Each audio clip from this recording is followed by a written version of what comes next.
Do you know how morally twisted you have to have a problem with this answer?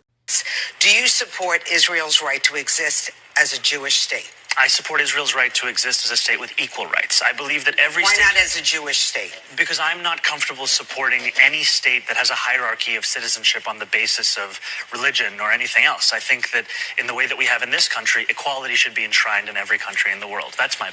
I have my disagreements with Zoran, but chef kiss. Perfect answer. This should be the position of everyone. Which brings us to Congressman Richie Torres, who tweeted a response to this clip and said, Arab citizens of Israel enjoy the same legal rights as Jewish citizens. By contrast, the 3 million US citizens of Puerto Rico are denied the right to vote in federal elections and lack equal representation in the House, the Senate, and the Electoral College. He then says, yet the far left never accuses the United States of apartheid, and often defends a status quo that systematically denies Puerto Rico legal and political equality. Has Richie Torres never heard the way the far left speaks about Puerto Rico? To put it mildly, they're not fans. Now, as for Torres' claim that Arab citizens of Israel enjoy the same legal rights as Jewish citizens, within pre-1967 Israeli borders, there is obviously racism and discrimination, but that is more or less the case. This is not the case for Gaza and the West Bank. Now, what's happening in Gaza is actually much more monstrous than apartheid.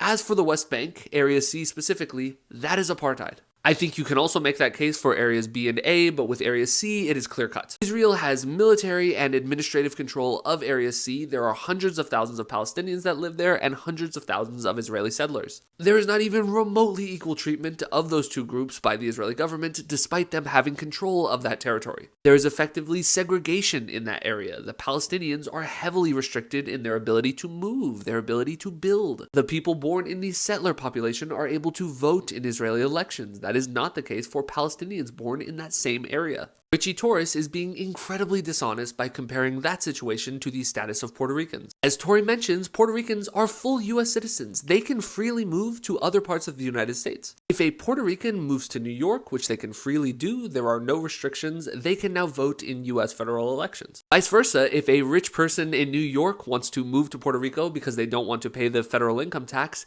they can do that. But when they move, they can no longer vote in US federal elections. Restrictions are on the territory of Puerto Rico, not the citizens of Puerto Rico. Freedom of movement is key here. I still don't support that as the status quo. I think all US territories should have federal representation, but it is fundamentally different than what Israel does in the West Bank, and it is so dishonest to claim that it is. There are of course differences between what Israel is doing and what South Africa did, but it is still apartheid. Zoran is right for calling that out, and he articulates it very well. It is not a situation that should be supported in any nation around the world.